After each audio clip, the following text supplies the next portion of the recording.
welcome to Living One. I'm your host, Olivia Crossman. Living One is Kerulos' monthly webinar series, now in its 5th year.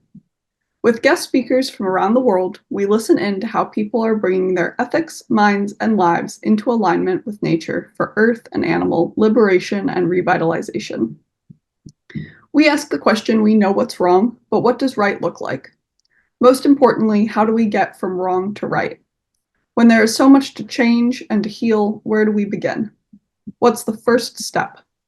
What's the path each of us can undertake to make positive, deep, transformative change, not only as individuals, but as a collective whole? What's ours to do? Let's talk about it. This year, Living One hosts and hears from individuals who have forged a range of unique and inspiring paths to help transform and heal Earth, animals, and human society. Join us for another year of rich conversations to learn how, individually and in community, we can take the necessary, concrete, timely steps towards a right world, a world of peace and wellness for all Earth beings. Our guest today is Liza Horan. Liza is on a mission to help people discover and express their unique proposition, personally and professionally, for greater impact to themselves and others. She covers the mind-body-spirit movement as editor of Mindstream.world and hosts the Mindstream Podcast and provides strategic communications for the holistic well-being, spirituality, and consciousness sector through her consultancy, Mindstream Ventures. She chairs the Frontier Journalists Network, which is devoted to helping the press cover topics surrounding the mysteries of human phenomena. Her latest endeavor is a new podcast, Express Yourself with Authenticity. Liza earned her Master's of Science degree in Strategic Communications at Columbia University and her BA in Sociology with Journalism at Mount St. Mary's University in Maryland. Liza is an American living in Edinburgh, Scotland. Learn more about all her projects at lizahoran.com. Before we begin, I'd like to take a moment to acknowledge that we are all currently on various different Indigenous lands. I'm currently on the ancestral homelands of the Council of the Three Fires, which includes the Ojibwa, Ottawa, and Potawatomi. This land exists also as a place of trade with other Indigenous communities, including the Ho-Chunk, Miami, Menominee, Sauk, and Meskwaki. The Kerulos Center for Nonviolence is located on the homelands of the grizzly bear, takelma, daku bedite, coyote, coho salmon, golden eagle, and gray wolf. Finally, we ask that all of us participate with full respect and attention to each other in the spirit of peace and wisdom that Living One seeks to foster. So without further ado, we welcome Liza Horan. Thank you so much, Olivia, and to the Kerulos Center. It's really a privilege to be here with you. And I think it's actually no mistake that this talk, Navigating a World in Flux, comes today, this week, after the U.S. election. We were originally scheduled to do it about a month ago, and it got rescheduled today. And this is just another lesson to trust that things are being worked out for the greatest good. And I think that's a kind of message that we all are trying to wrap our heads around this week. I originally did not anticipate to talk about politics because it's not my favorite topic, but I think it's just so poignant at this moment that we acknowledge that we had a very big week in America this week, and of course I live outside the country, and I've heard from my fellow Americans and also my friends and colleagues outside of the United States. They're all checking in, and we're all seeing how we're coping. I'd like to just spend a couple minutes on this because it's just so prevalent in our lives right now and engrossing to all of us.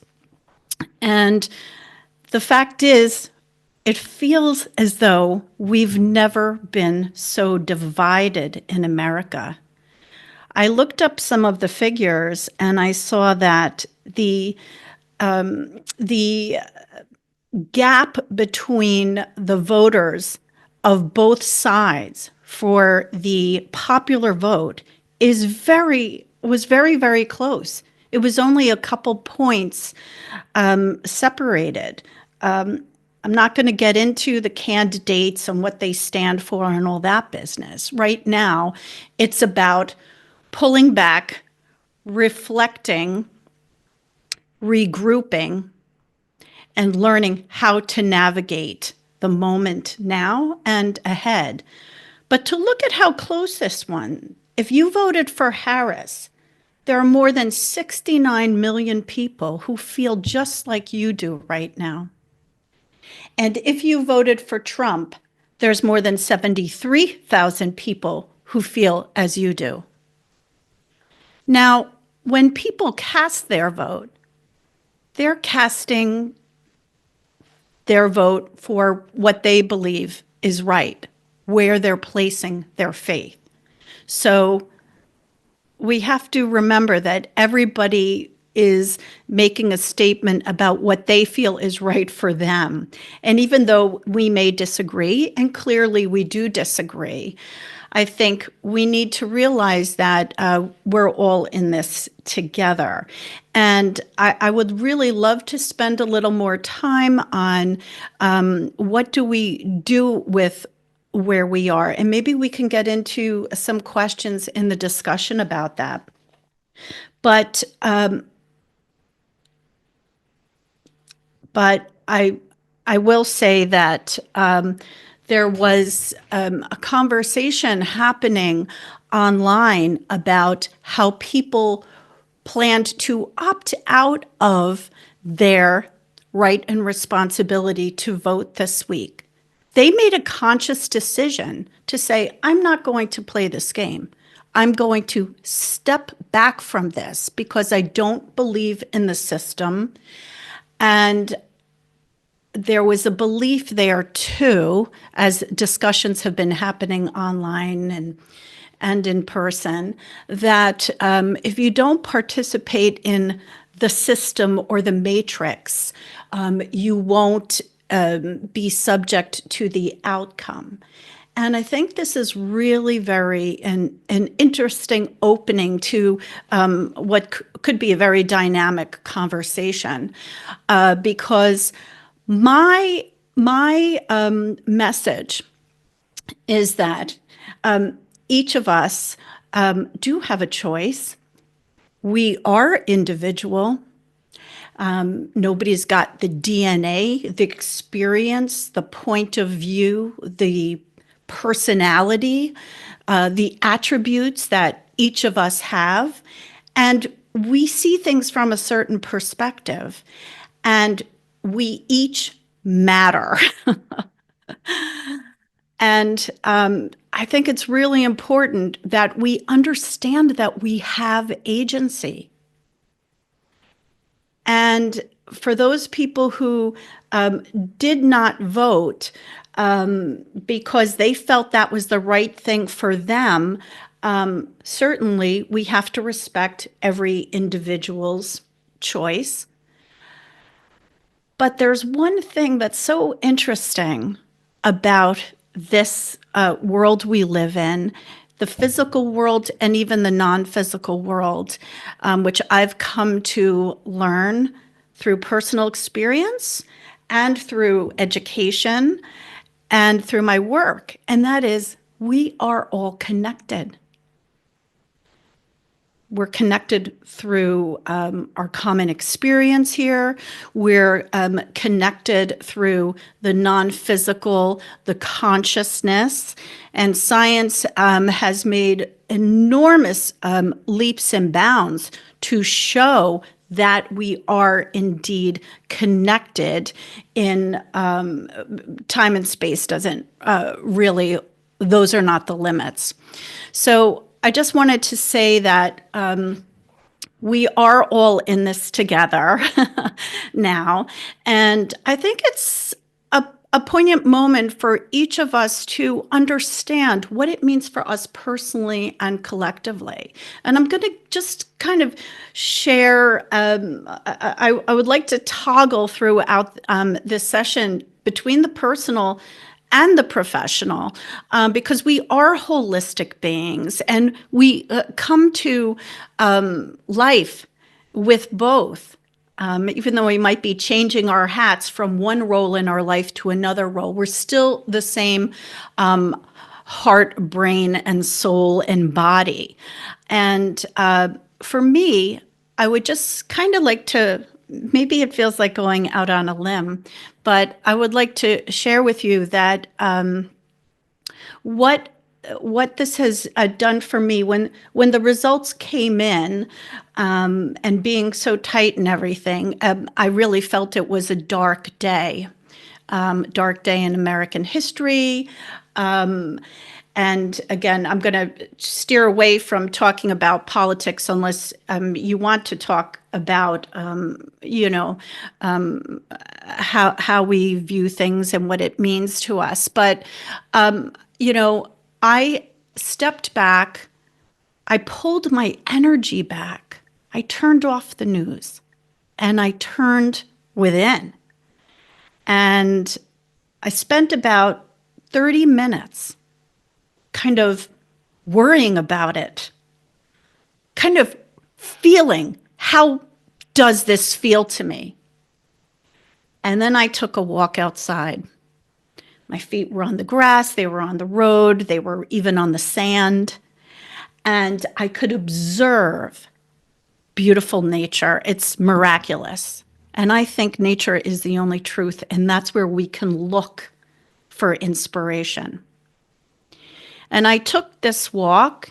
It's always where I get my best ideas. It's always where I feel refreshed and renewed and truly like touching ground with my true self.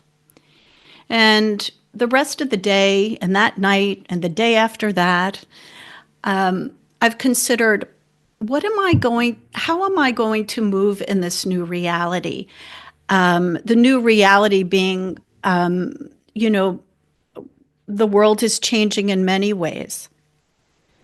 And I've come to a very inspired place. And that is that I am going to really discern what I'm going to allow into my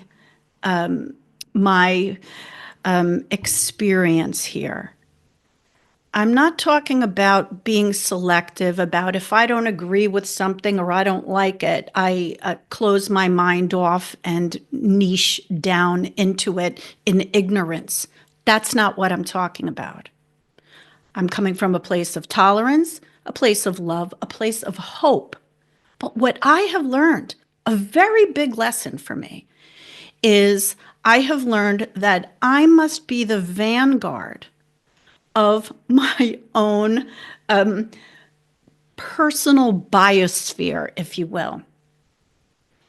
And what I'm going to do is I'm going to keenly discern what influences and energy are coming into my space. So if something is positive and exciting and it serves me, then I welcome it. If it doesn't serve me, I'm going to step back from it. And I'll give you an example.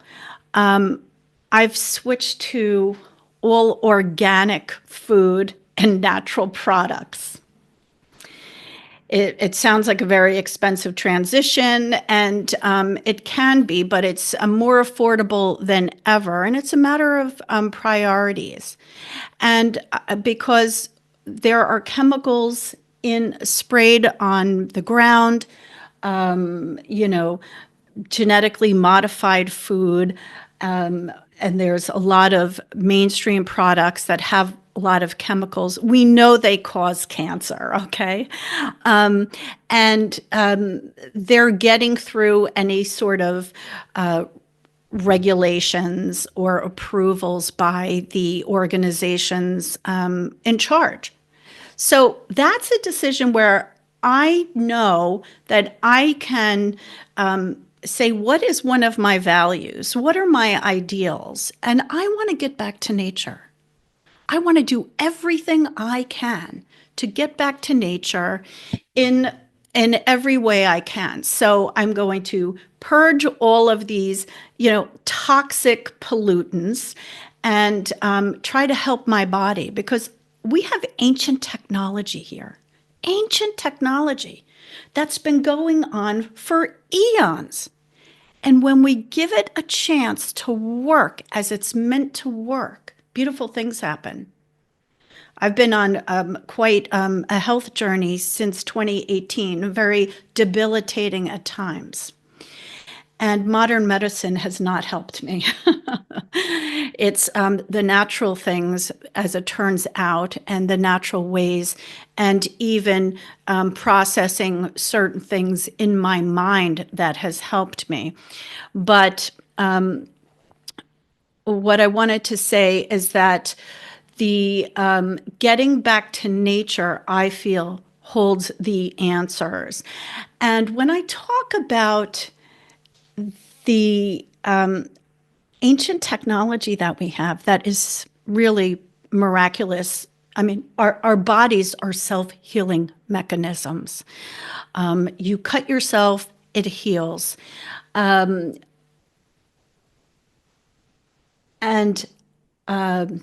I just forgot what I'm going to say. Yes, I feel so very strongly, and this is what I'd really love to delve into here, is this equipment and the perceptive abilities that are innate within us are here for us. I'm talking beyond the five senses. I'm talking about intuition. And I have been on a journey of increasing my intuition, and amazing things have happened. And I can share those if you're interested. But one of the things that I have that has come into my practice, and my practice is just living day to day, is knowing how I feel about things. And I think we're so stuck in our heads, we try to think through everything, when we can allow ourselves to feel, and we can allow ourselves to perceive. And our body is very wise.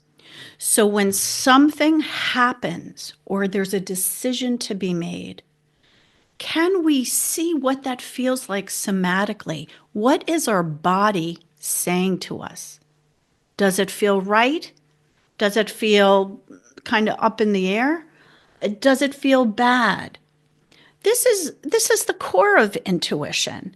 And if we can connect by kind of shifting our mind a little bit and allowing our body to speak to us, and our gut, we have wisdom waiting for us. And so I'm just going to leave it there for a moment, because I did not anticipate. I had a different talk prepared, and then this is election week. I think it's really important to talk about this. So just to kind of summarize, I feel that we are each unique. We have agency. We make choices. And I really don't want anybody to feel that they are a victim of the election, that they are a victim of how life is and all the troubles or stress that comes along with it. Pre-election anxiety was at an all-time high. So I would love to really delve into these, because I've had quite a journey personally and professionally to get to this point of really humility and understanding that nature is the way forward, and we are natural. So purifying what we allow into our sphere is so important. And I will say that when I talked about removing toxins from the products we consume, that extends to what we're feeding ourselves as far as information. So if there are situations, products, scenarios, places, relationships, anything there that does not serve you, you may like to reflect and explore that and see how you might be able to shift things or maybe say no, filter them so you can sort of protect your self. So it's an invitation to do that right now, to understand what is the culture of you. Each of us have our own culture. And so I have been exploring this in the last few days, and I'll tell you, I feel very hopeful.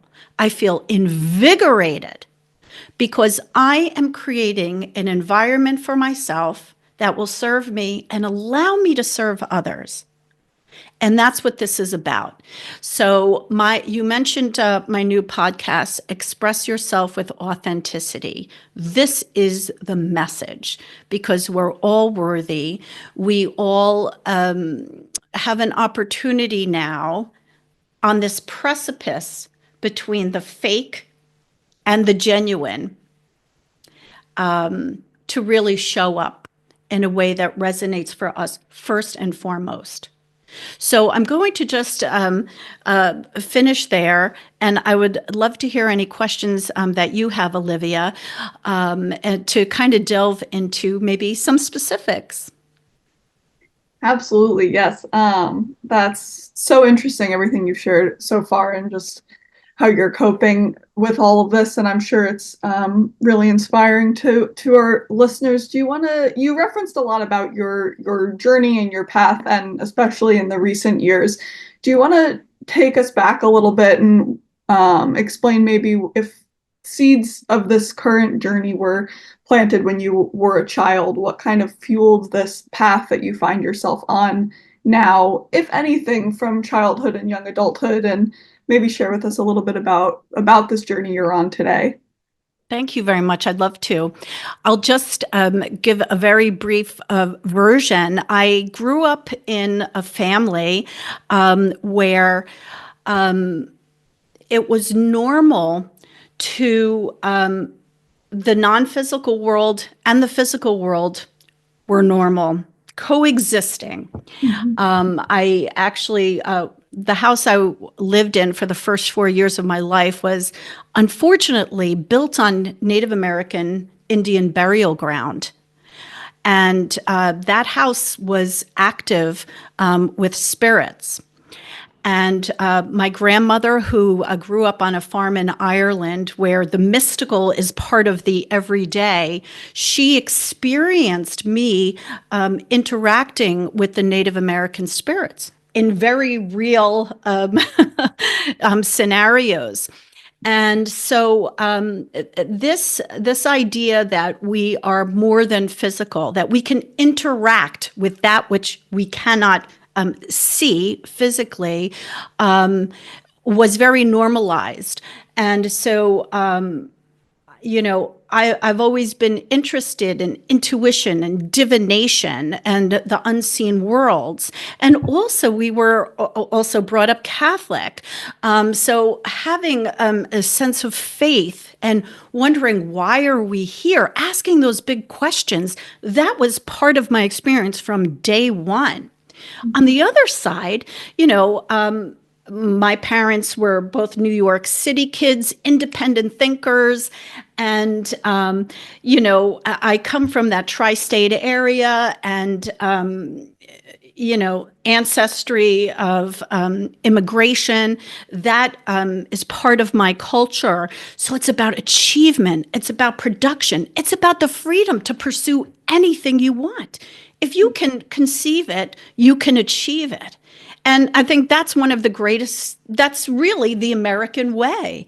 And so this is a very physical aspect of my upbringing. And so I feel it, it's like a yin yang, you know?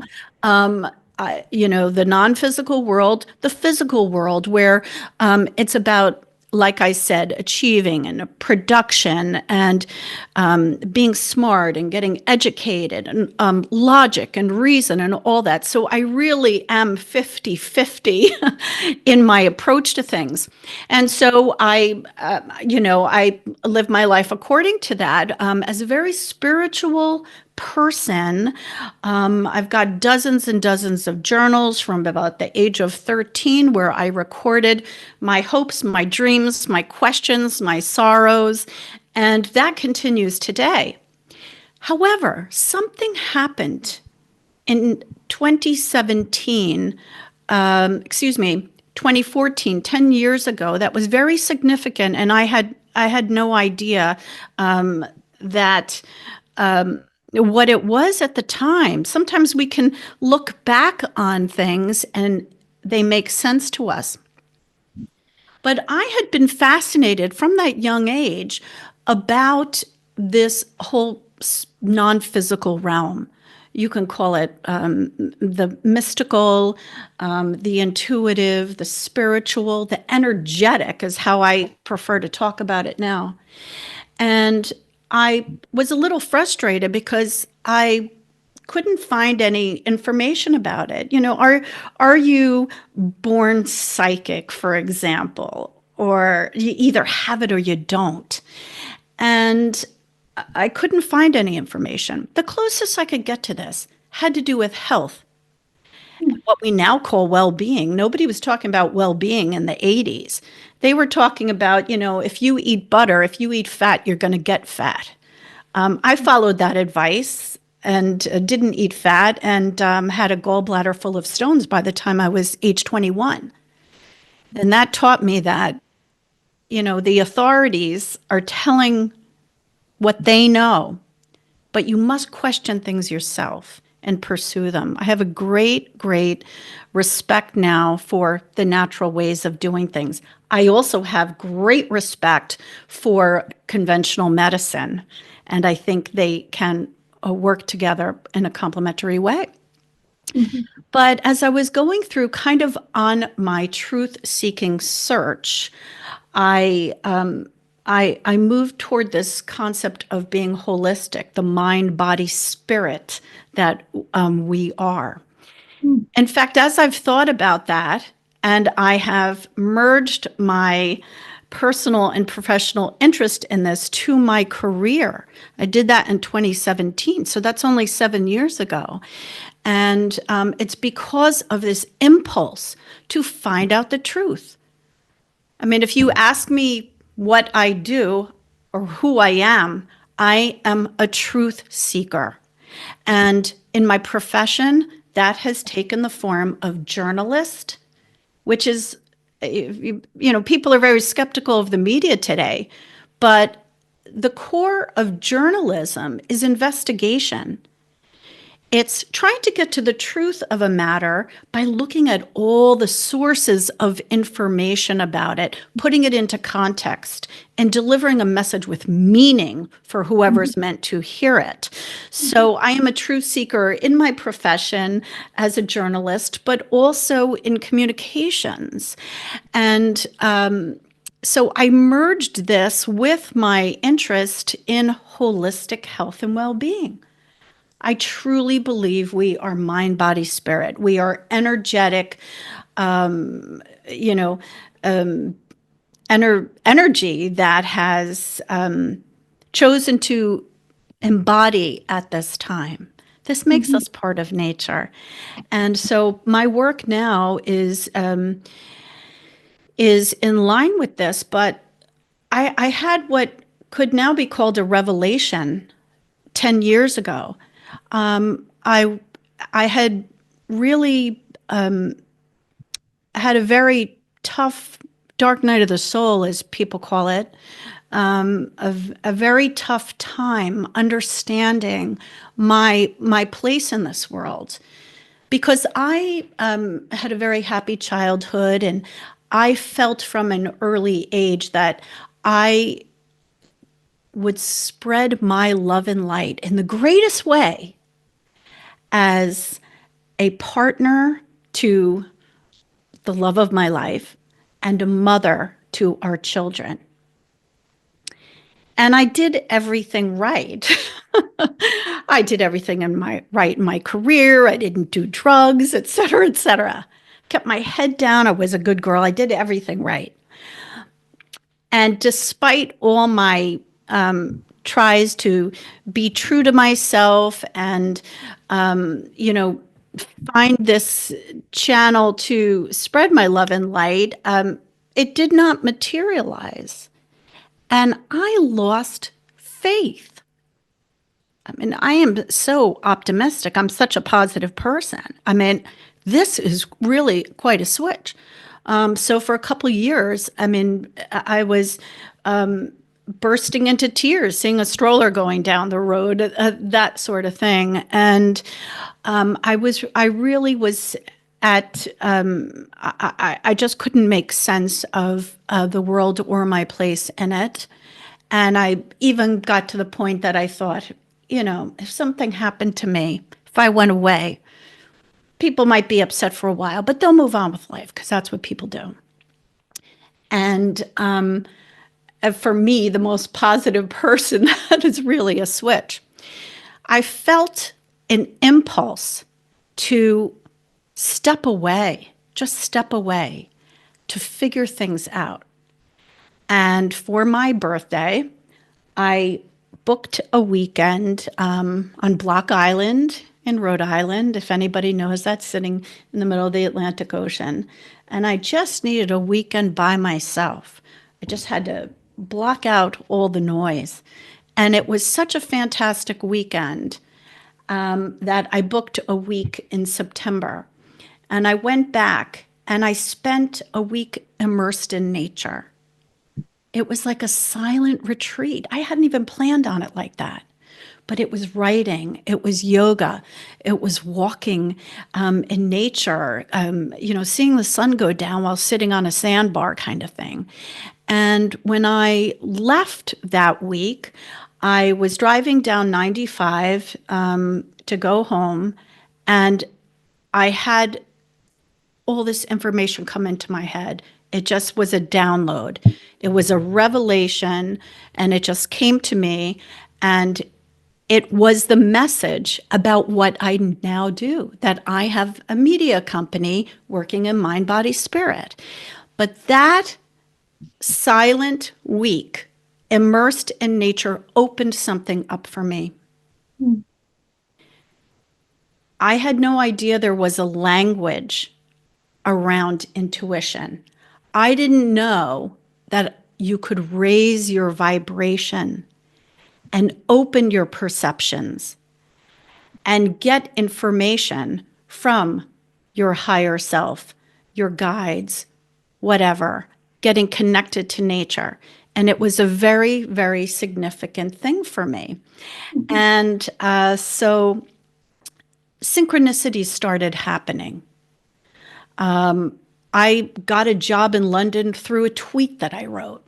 It was really a series of synchronicities. And it brought me to Edinburgh, Scotland, where I am now. And that also had several synchronicities happening. So I think I would finish the answer to your question by saying that I have been on a journey of self-discovery to find out what resonates with me and what feels right. And part of that was figuring out what was not right for me and stepping away from sort of certain programming and conditioning of society, stepping away so I could have that quiet to really connect, discover, connect, align, and express that.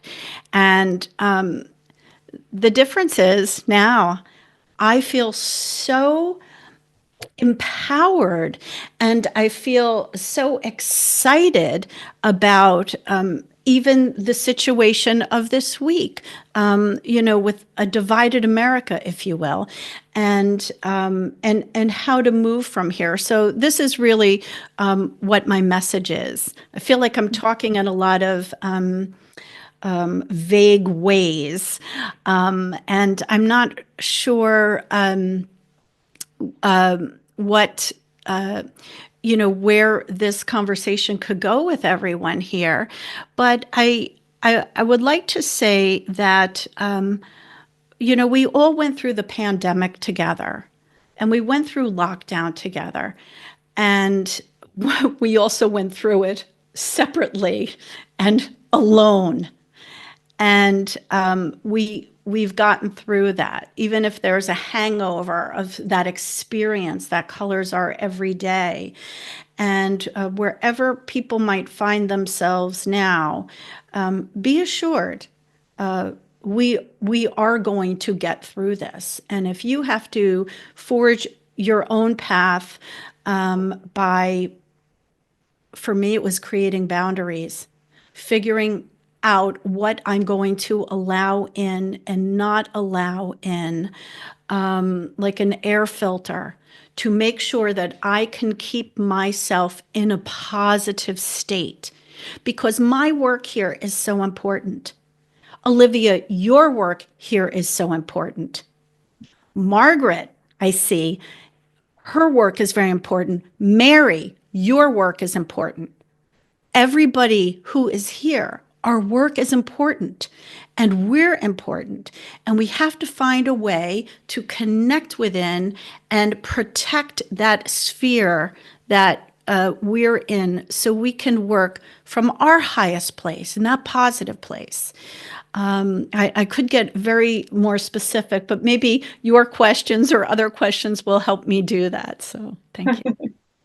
Absolutely, and that's such an important message for us all the time, and especially this week. And as Liza was saying, if anyone is starting to come up with questions or comments that they'd like to share, please feel free to write them in the chat. I'll keep asking Liza some questions while you do that. And I know we have a few people here who prefer to unmute themselves to ask their questions, so I'll let you guys know when the time comes. But while you're all formulating, you mentioned, Liza, how crucial nature was in that period of retreat and regroup that you mentioned. And I was wondering if you wanted to get more specific, talking about getting more specific about that specific relationship and experience, what it was that you found in nature or experienced of the earth during that time that was so transformational for you. Thank you.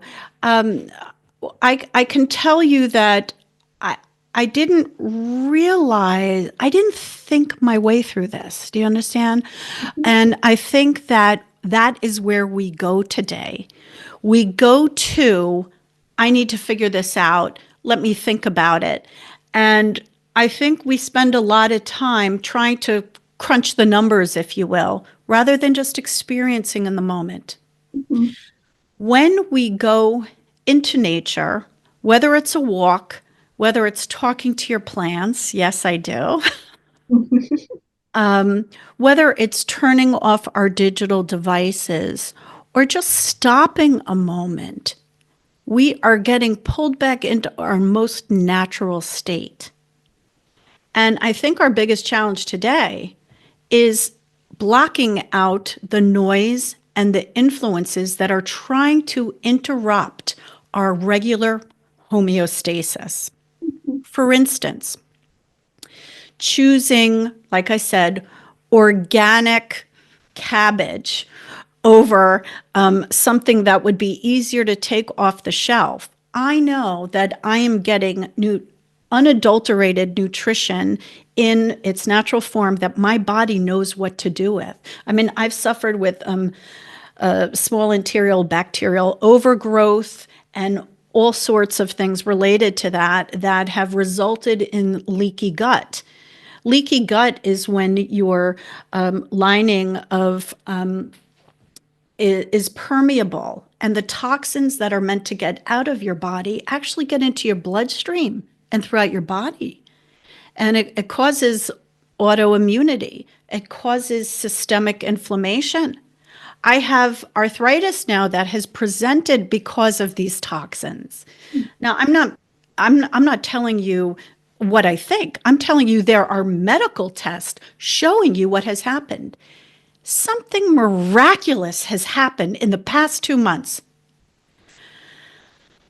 Besides turning organic and eating as much unprocessed food, and I don't touch processed food, I also got earthing sheets.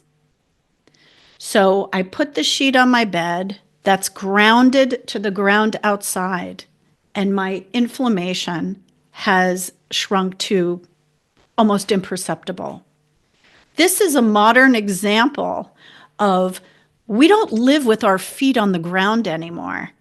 And the electromagnetic field of the earth is for us, and the Wi-Fi and the digital devices and electricity in general are not for us. Of course, we have to live and be practical. So this is one thing that I think happened to me when I was in that silent retreat and immersed in nature. I went out to the North Light in Block Island, walking down at low tide, and I was in this space for a week of just being open to how I felt, which was a very low place, and then experiencing nature, being in the moment. And a baby seal came up and was frolicking in front of me. And I wanted to turn around and say, hey, did you see that? But I was alone. And, nature is here for us. And I think being away from the noise of modern life and tuning into that which is within is the most powerful gift we can give ourselves right now. And that's why I say now I am the vanguard of protecting that space. Another thing that I'll just share with you is I got a kitten. I adopted a kitten from a shelter. And he was a lockdown baby. He was born during lockdown. And having that animal in my space really brought lightness, laughter, and pure love to me. And during lockdown, that was just so powerful to have some tactile interaction. And as an interesting note, I had taken up Qigong during lockdown, but when we were able to travel again. And when I did Qigong, it's a moving meditation. It's ancient. It's over 5,000 years old. It's part of traditional Chinese medicine. And it could be as simple as, moving like this, moving your hands like they're touching the top of water. When I did this, even though it was a physical, gentle movement, I had to sit down afterwards. I felt so lightheaded, and I went immediately into a meditation. And what happened was that my cat started chirping. You know that that kind of sound that cats make.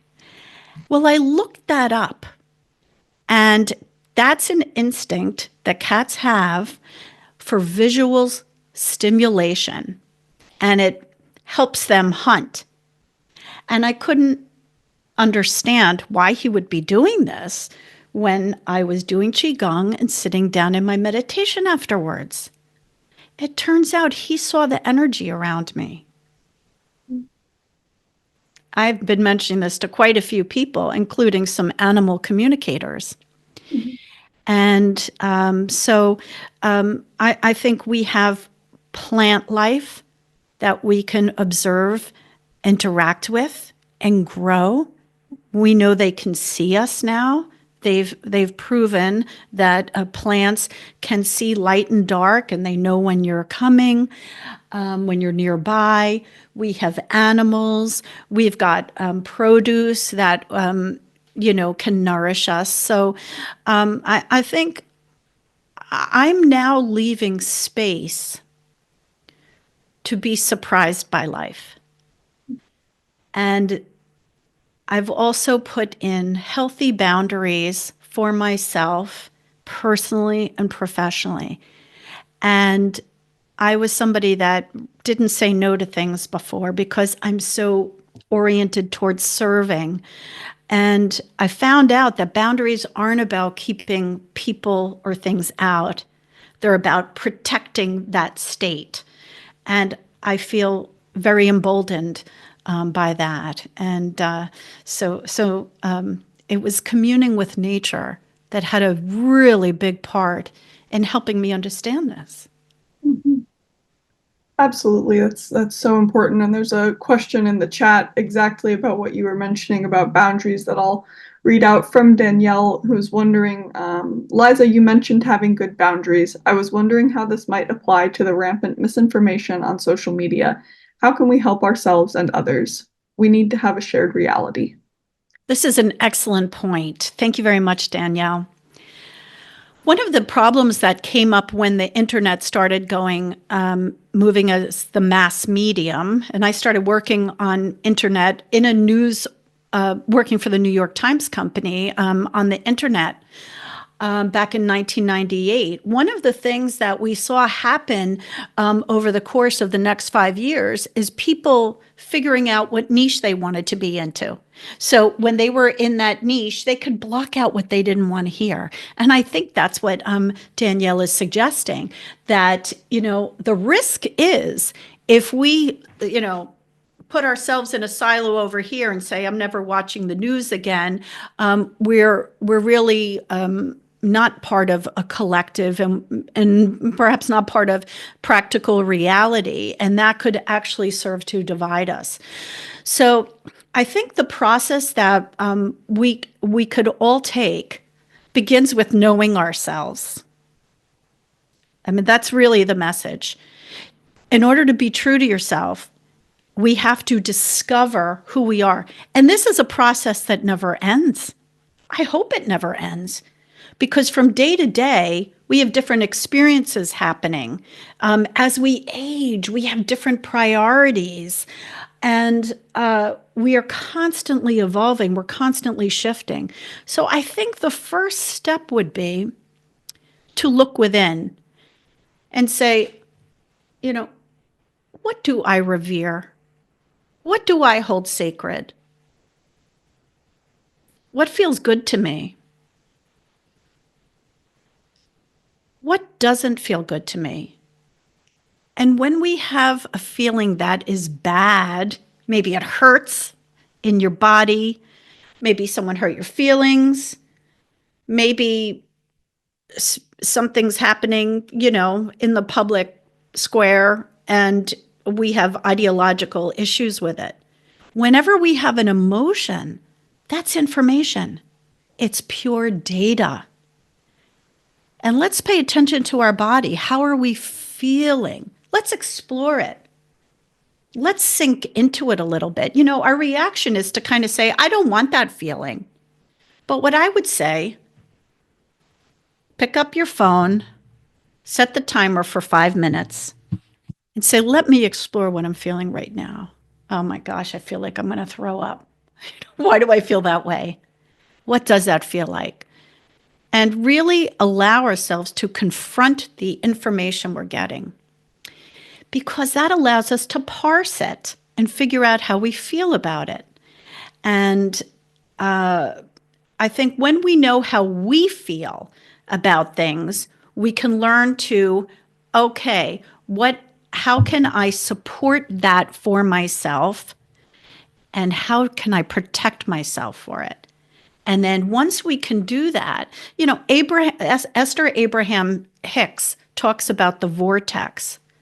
She says that you want to balance yourself in who you are in your own reality. And this has to do with values and ideals as well as how is my body feeling.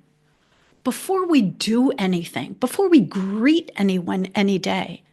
Because if we do that, we ground ourselves. Maybe it's a 5-minute walk in the park to ground ourselves. Maybe it's having a big glass of water, Maybe it's saying a prayer or sitting in silence. Maybe it's writing in a journal for 5 minutes. But we need to connect with ourselves first, and then it's almost like we have that protective, beautiful light. It's like we are, powering up our own selves, and then we can face anything. So there is a lot of misinformation on social media, in the news. It feels like the news is, owned by somebody with an agenda, and all the different networks and platforms have different agendas. And that may be true. But I think that our strength is going to come from within. Nobody can give that to us. And if we need to step back, if we need to connect with certain positive things, the things that feel good for us, let's do it. Because this is a matter of, considering ourselves powering up from within. So I would say identify the sources of external agita and external positivity that work for you. For instance, PBS. Do you consider PBS to be a balanced source? Well, maybe just tune into that then. Don't tune into the other networks. For social media, one of the good things about social media is you can block and not follow people you don't want to, but you can also discover such fantastic, uplifting information, and the community that shares your values and ideals. I've had quite an education in 2024 through a man named Daryl Anka. He channels, an interdimensional being named Bashar, Bashar. And everybody who knows me has been listening to me talk about Bashar. The reason I mention this, whether you believe in non-human intelligence, whether you believe in any of this stuff, just put that aside a second and think about what the message is. His message is one of internal peace, external peace. And he says, we get messages from our higher self through what is exciting to us, through what we prefer. This is exactly what I'm talking about, as a matter of fact. And if we do what we feel is right and in alignment with who we truly are, not our conditioning, not what we feel pressured to do, not what anybody's telling us to do. If we follow that, we have an internal system, a natural system that will guide us the right way. So I discovered those teachings, which have been going on for 40 years. I only discovered them in January through Instagram. Now, I'm not here to do a commercial for any particular place, but I just wanted to say that another concept that I would just like to focus on is that, the truer when we discover our true self, what is true for us in all our new uniqueness, and we take the guts to be true to that in the way we interact and show up, the people who share that are going to be drawn to us and us to them. And this is exactly what has happened in my career.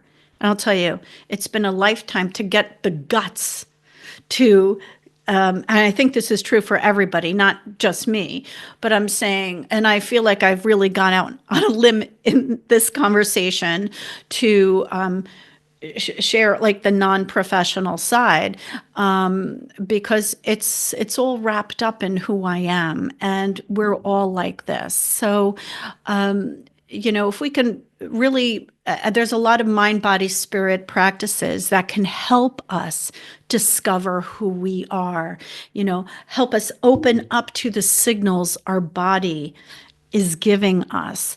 Open up to nature, allow us to receive, the message and, positive energy that it's giving us. And that will help us power up. So when we engage elsewhere, we're coming from that positive place and spreading the light in our unique way. Beautiful, Liza. Thank you. And thank you, Danielle, for your question. If anyone else has anything that they would like to share or ask, at this point, you're welcome to unmute and ask your question, or raise your hand, type it in the chat. I'll give you all a couple of minutes to do that if you'd like.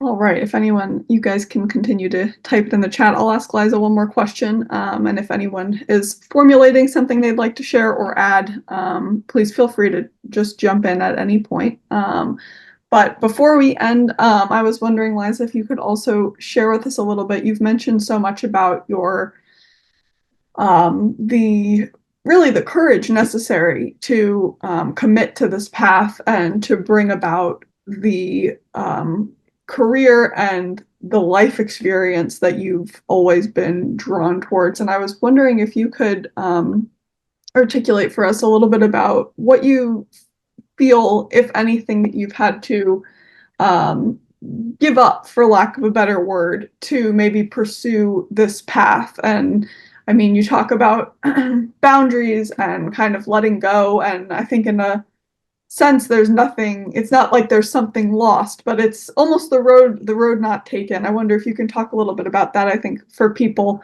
on a similar path towards living authentically, there can sometimes be a sacrifice felt to live your truth at the cost of maybe something that feels easier or more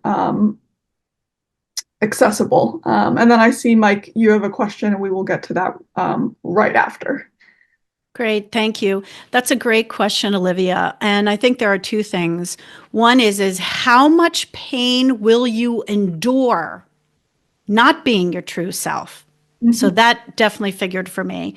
And then the other one is, what do you have to gain? Again, this is the yin yang. And it's like there's a dark side and there's a light side.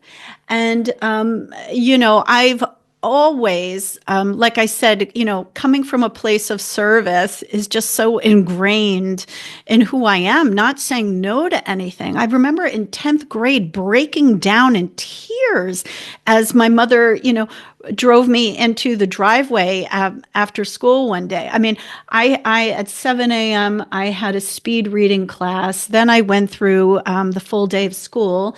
At 3:15, we had field hockey practice. Then I had 45 minutes to have my second bagged meal of the day and do my homework before play practice.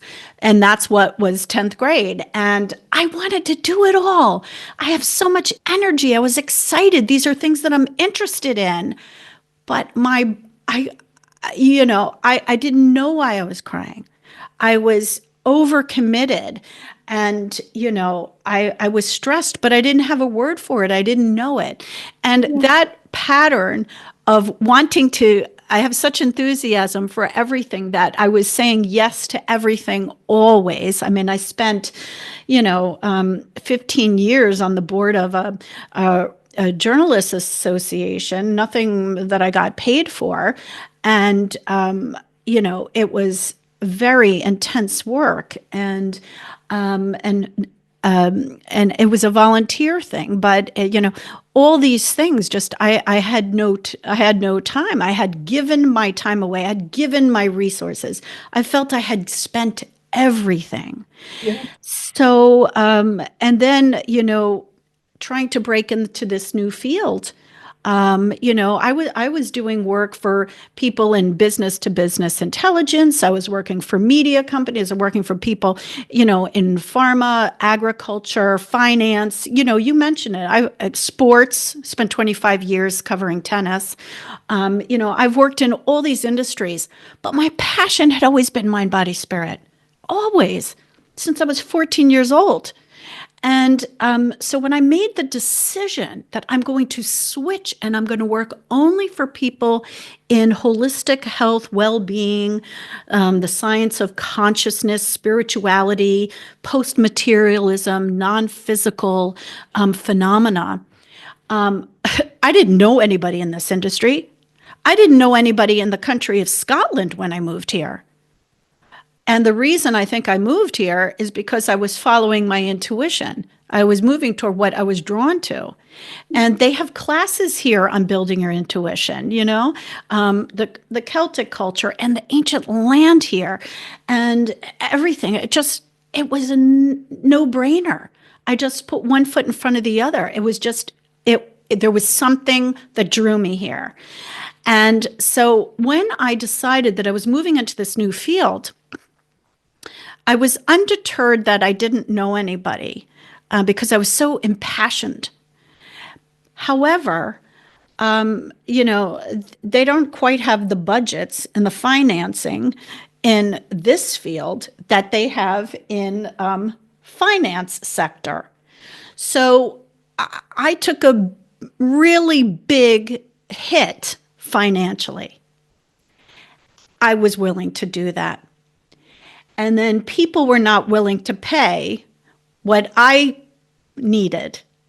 And I gave some work away at, either for free or at very low rates. Now, that doesn't make them suffer.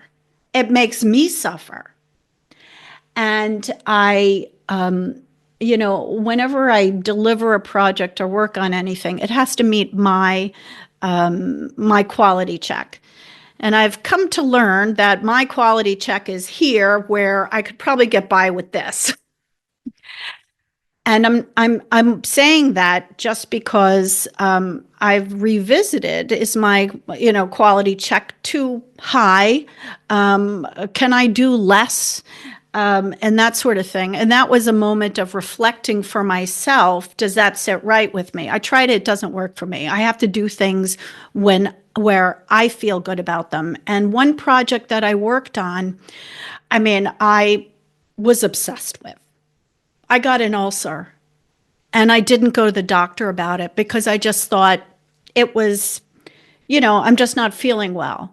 And I slept for about 3.5 hours for about 6 or 9 months while this ulcer took hold of my body, as well as other digestive issues going on. And by the time I could not take it anymore, the suffering I talked about, I finally went to the doctor, had an endoscopy, and they said, okay, well, you have these 3 things. And by the way, your ulcer, yeah, you've got an ulcer, but there's a scab on it now, so it's healing. And I don't know if anybody's had an ulcer, but to do that unmedicated is loony. And I did it because I was so focused on trying to make it and trying to do this. And when I came back from this whole experience, it's been 3 years now that I have slowly, incrementally put boundaries in my life. And I'll just give you 2 examples. One is that I set the boundaries with my professional life. I'm no longer working on weekends. I'm no longer working well into midnight, which I've done many, many years. I am not. I'm not going to give. A value exchange is very important to me. So The value exchange, whether it's money, whether it's time or something, has got to be equal, because I'm not going to kill myself in the sense of giving because I'm left sick. That's what happened. And so that's a professional example. The personal example is that I can talk about relationships where I was the only one giving. It was very one-sided. And even when the time was spent together, it was not rewarding. It was not enjoyable. And I said, what am I doing here? What am I doing? This is not a value exchange. I'm all for equality and balance and teammates approach to things. And when things are grossly out of balance, it says something to me now. And another example is that, when there's and there was a situation where somebody who's been like best friend status my whole life turns out to have different values than I have. I have mourned this relationship. It's been very, very difficult. And I became somebody who is not me in the whirlwind of the anger and the frustration and the sadness of this. I sort of came out of myself. I've had behavior that I've never had before. I mean, I've never got into a big screaming match and swearing or anything like this and lost it. I've never had that loss of control. And I had it with this relationship. And it surprised me and it scared me. I said, what is happening to me? And I had to step back and think about, is this the way, do I want to be in a relationship with someone with such different values? And the answer came to me one day in the shower where a lot of good ideas come. And it came down like this: compassionate acceptance. Compassionate acceptance. And that's where I am now with it. I have only love for this relationship. And I've found a way to accept and send love and peace for this situation.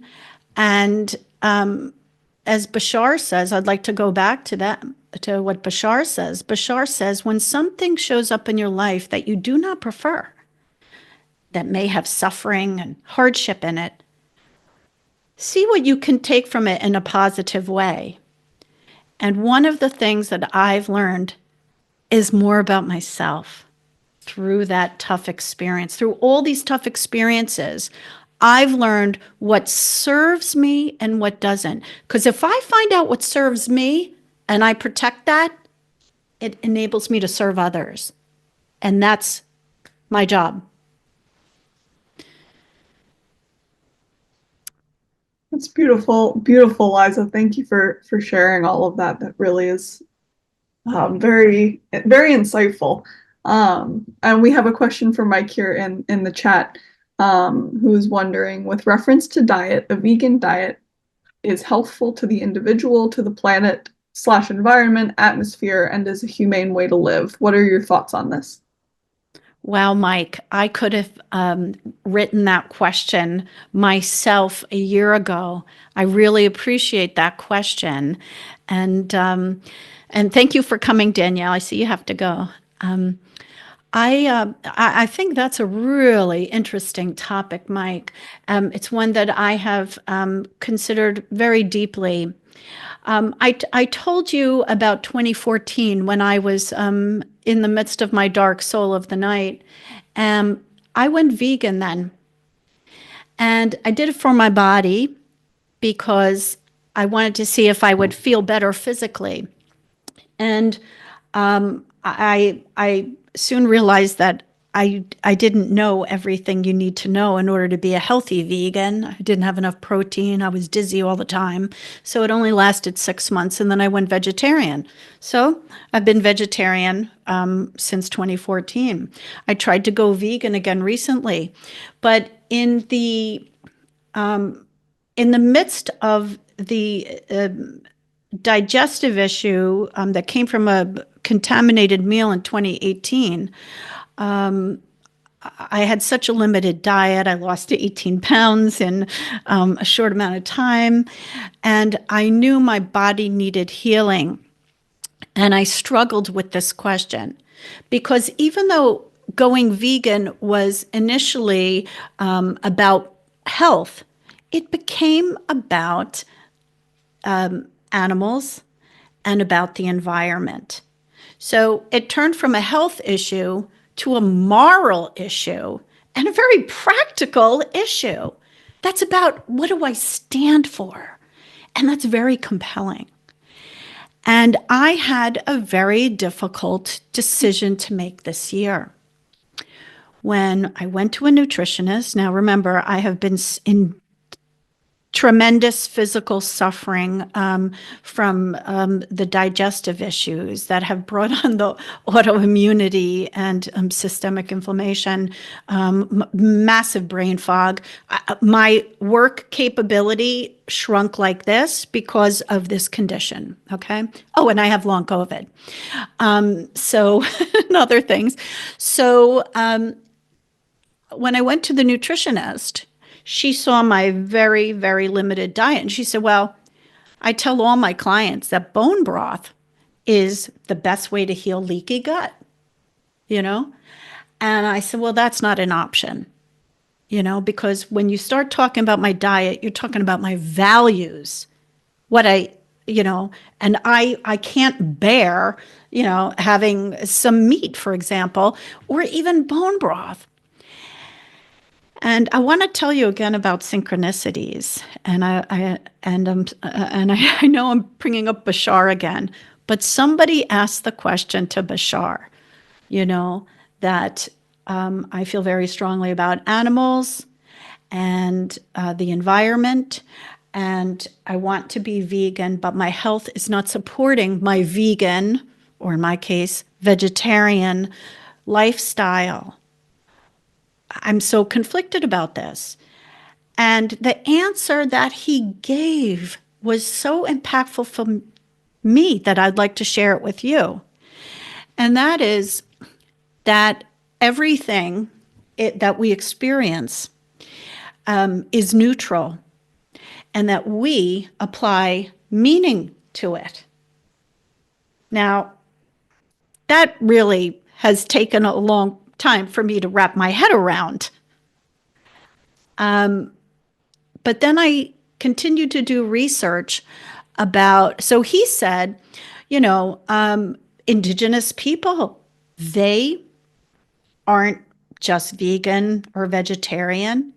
They are nourished by the bounty of the earth through animal products and animals, but they approach it with reverence.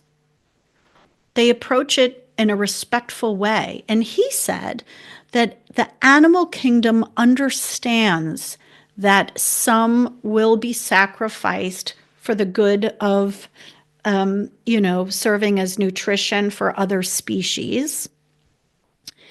But it's all in the way you approach it. When I heard that, that was very meaningful. And it took me some time to kind of wrap my head around that, as I said. And then I started continuing my research on how I can heal leaky gut, not with drugs. I'm not interested in pharmaceuticals. And it turns out that nature, rather than a pill, can help heal. And so I discovered that, and now this is just particularly for leaky gut or digestive issues, was that organic grass-fed bovine collagen is something that if you ingest can heal leaky gut. And that's the bone broth the nutritionist was talking about. Well, I started the collagen 3 or 4 months ago. And in the past few weeks, for the first time, my pain has dropped down. And I told you about the earthing sheets also. So I'm getting grounding at night, enabling me to sleep and, cell renewal and all this kind of stuff. So, I'm not here to pitch products. I'm not doing that. I'm telling you about my journey. And my journey was there was a moral dilemma twice in my life having to do with my health and having animal products. And I now do have the collagen, and I do eat eggs, and I do eat plants. That's another thing. Plants do die when you pick them, and they are living beings. So, when we think about it that way, I think that if we approach anything we ingest with this sacred reverence and the respect and staying as close to nature as we can, whether it's eating within a 30-mile radius, things that are the produce from within a certain mileage from your house. So you're not getting the shipping pollutant to the environment. You're getting, small farmed products, that sort of thing. We can all find a way to match our values in this. So I realize that was a long answer, but does that kind of I think living gently, living humanely, as you point out, intention has so much to do with it. Maybe that was the first thing I should have said. I think intention overrules everything.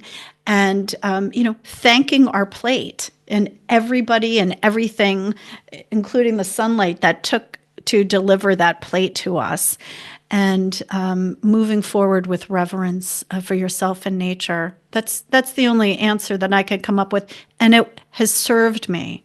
I'm healing now because I'm having an animal byproduct, which I've been against with the core of my being for so long, but it's serving me now, and so I'm thankful for that. Thank you, Liza. Mike, did you have something? I saw you on mute. Yeah, can you hear me okay, or is that? Yes. Okay. This is very interesting. Certainly industrial agriculture is a devil. There's profit-oriented destruction of animal life. And grazing on public lands is a problem for wildlife. But the gut is the second brain. Yes. And so when something's wrong with one brain and something's wrong with the other brain, you've got a problem. So your gut is really critical in your whole belief and thinking and your systematic approach to life. But that collagen you mentioned. Yes. In that bovine collagen is used in medicine for arthritis and especially osteoarthritis. And it tends to stop the hibernation of cartilage on the joint surface, and so it makes sense that would help in other areas too. That's interesting when you bring that up. Very interesting. Thank you, Mike. Thank you for bringing up the industrialized agriculture and farming. I mean, it's just, I don't have words for the cruelty that has been systematized. It's a real issue, and when I'm stuck now on and maybe this I would hope would be maybe positive takeaway or a statement that I would like to make is that when I have a dilemma about something, whether it's to go this way or that way, or I run up against a dilemma, just like the moral dilemma about how to heal my body naturally. There's two things that I will look to do. One is I will turn within and really consider how do I feel about this? Like, let's just break it down. And how do I feel about it? What I do is I write. Yeah, I'm a writer, so I just write in my book, and a lot of things work themselves out because when we take pen to paper and actually do that motion, there is something that they've said that sparks in the brain to help us process things. I mean, when we're releasing it, we're putting it out there. Something is happening in the brain. And for instance, if you do that before you go to sleep, your brain starts working on it in the background. So that's one thing I would do is turn within and really try to sit with these things and allow the space for something to emerge there. And the second thing is really to look toward nature and to see, there's so many great analogies with nature, and I do see a lot of these things on social media. About tending to your garden. I mean, the seed starts first in the soil where it's getting a certain bit of nutrition. But you look at plant life, and the plant life is reaching. It's always reaching and it's striving. I mean, that's what we're meant to do here. We all have a role to play. And so we have to figure out, what do we want in that soil, and how are we feeding ourselves, whether it's through information or what we consume, who we surround ourselves by, and our we can realize our potential by doing that. So I think we can look to nature for inspiration, but look within first, because looking within is looking to nature. Beautiful. Can I make a comment on looking to nature? Is Yes. that okay? Go ahead, Mike. Yeah. Your neurotransmitter system changes when you move into a natural area in silence. Your whole your recruitment of different neurotransmitters shift from maybe from let's say cortisol to dopamine or oxytocin when you move into a natural system, and your whole demeanor changes with reference to the surrounding environment. So in one environment, it can be loaded with cortisol. Another environment can be loaded with serotonin and dopamine and oxytocin. It's a shift that's noticeable if you're aware of it. Thank you for sharing that. There's so much science to support our being in natural environments and being out of artificial environments. There's been a particular large body of research on sleep, for example. And all of this is growing. Thanks for joining, Margaret. Thank you for joining. And so, Mike, what you're talking about is just so fascinating. I think the more we learn about, we're in the information age, and we're thinkers at this point in our evolution, right?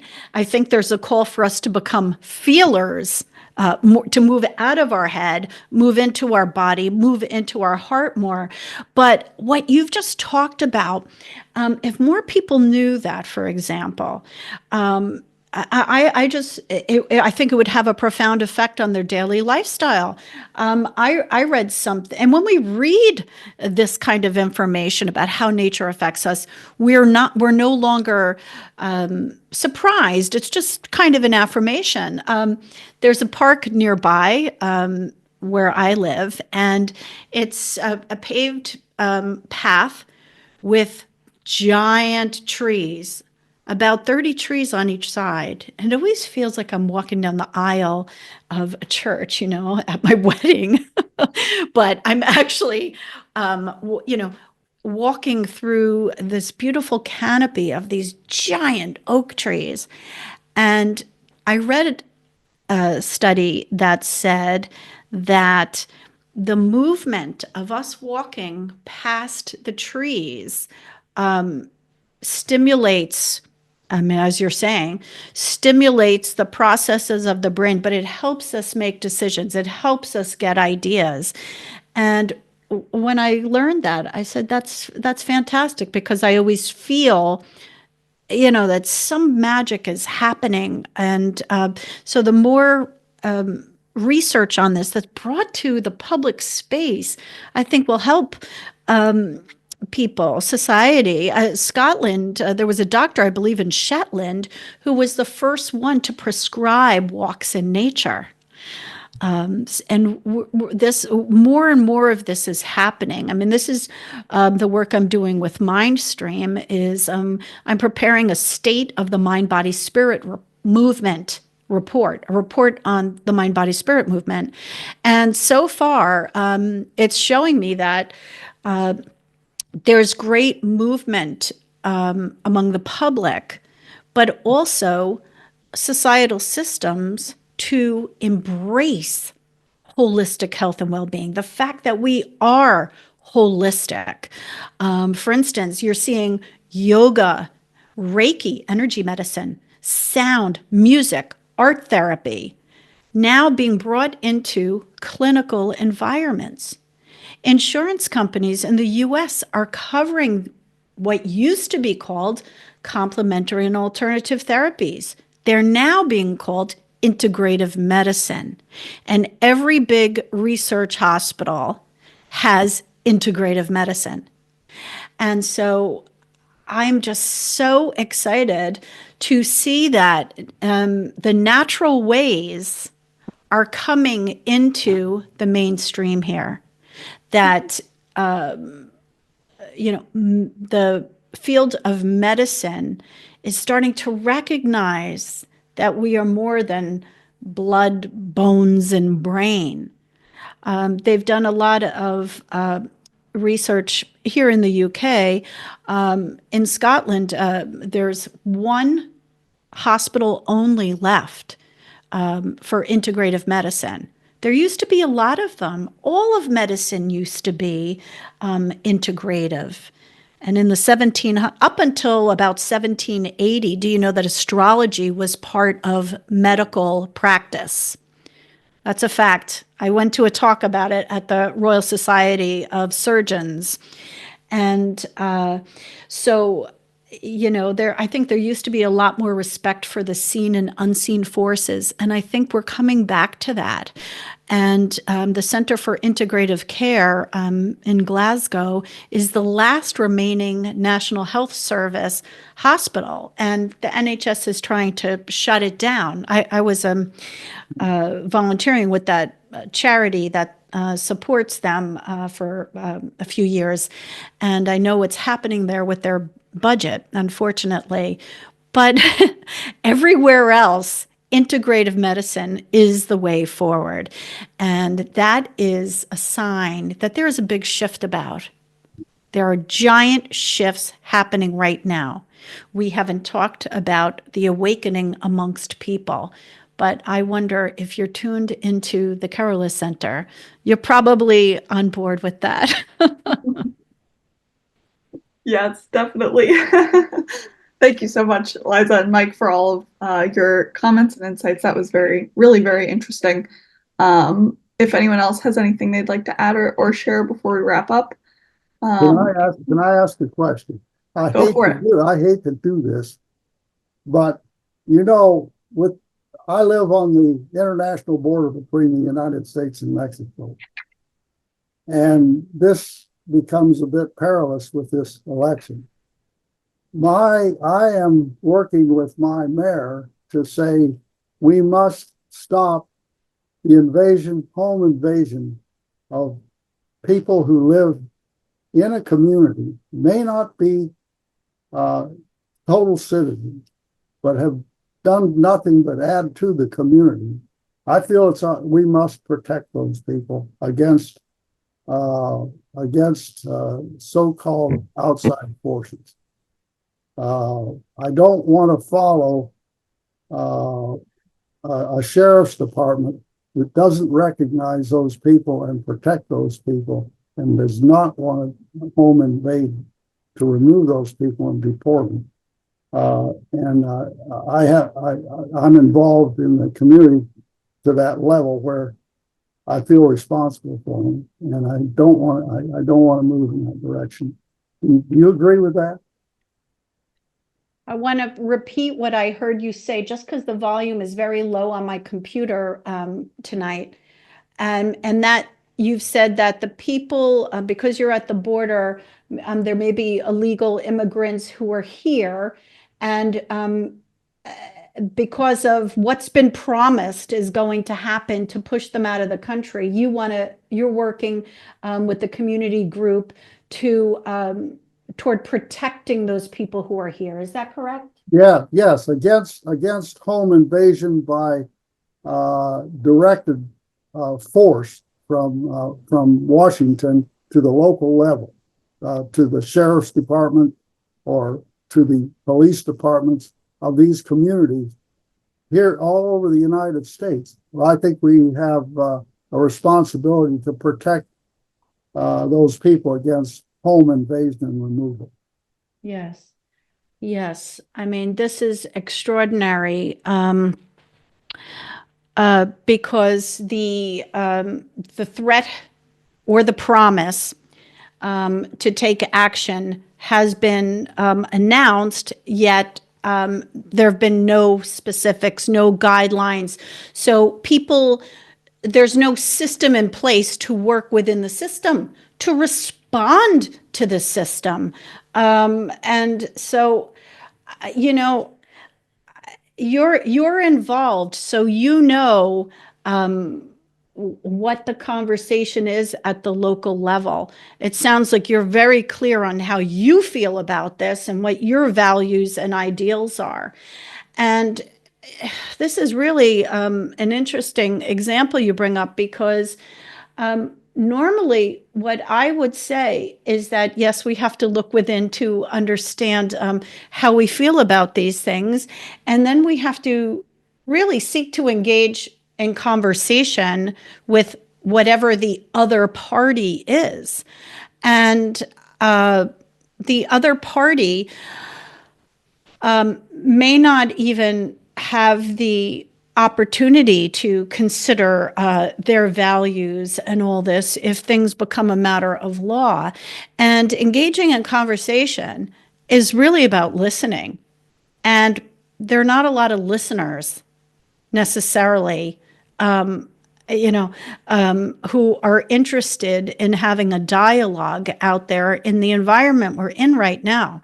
So, you're the man on the ground. You know what the temperature is. You know the temperament of the people involved, and I think I really don't feel qualified to know the legal side of this, and that sounds like a developing story. But I think the ideal is community. The ideal is connectedness. And I think the best way we can live this is to strengthen that community of like minds and to model how things should be conducted. Every single one of us has an opportunity to be that light and to do that. And I feel that there is obviously an overwhelming element that's may not be interested in listening, may not be interested in community, may not be interested in forging connections. It feels very polarized. It's we and it's them, it's me and it's that you. And I think the spotlight is going to be on communities like yours. If what's been threatened or promised comes to be. So now is actually a really good time, and I'm going to put my cap on for strategic communications right now, is that I would say, just to kind of embolden you, is all of you need to get your collective story and act and messaging together now.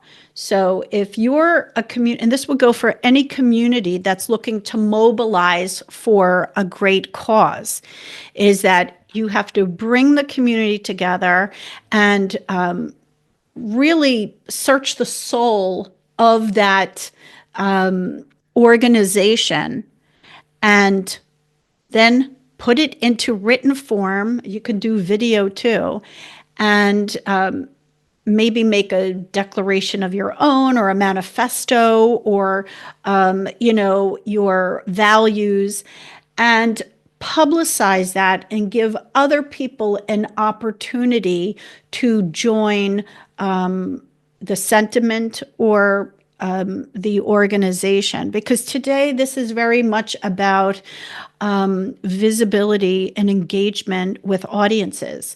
So I have a 4-step process that I use for business strategy, accomplishing business goals through strategic communication. I'm going to tell you what they are because I think that this would serve the effort that you're so passionate about. The first one, no one will be surprised, is to define yourself. This goes for personal, this works for individuals who are on a mission, and it works for organizations who are trying to accomplish something. Is that what are your values? What is your mission? What is your vision? If your vision is for people who have been entrenched in your community to feel safe and be grandfathered in and be protected, then capture that. Write it down, stick it on a website, do talks around town and other communities, and maybe position it as a dialogue. But you have to know what your values are and what you're trying to achieve very specifically. And of course, you can get any, sympathetic people in whether it's a representative, whether it's a business or a not-for-profit, attract your allies and codify what you stand for. So that's the first thing, is define that. The second one is you have to really understand who you're trying to change. Whose behavior are you trying to change? Whose awareness are you trying to shift? Is it the sheriff's office? Is it a certain element of your community? Is it Washington? And then make sure you know what steps you can take to try to have your voice heard. And then thirdly, the third step is, craft your content message. And that is, what your message is like, let's protect these people in our community. They have a right to be here, or let's find them, a way to be here legally.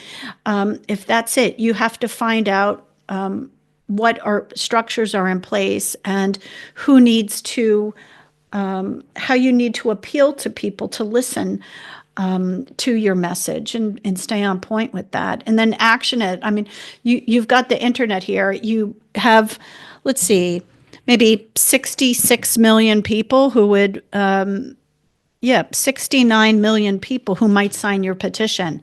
or someone who might, share a social post about your community, your town, and your people. So I don't know if this is at all of any help to you, but I think that you have to think big because you may be moving a mountain.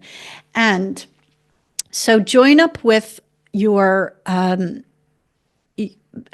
advocates and organize your effort and come from a place of, peace, love, and care with it. That's going to, every time we walk down the street now, for people in America, and there's a lot of Americans over here too, we have to remember that 50% of the people we're engaging with, 50% of the people we're passing by on the supermarket or the highway, sitting next to on a plane, half of them agree with us as far as the election goes.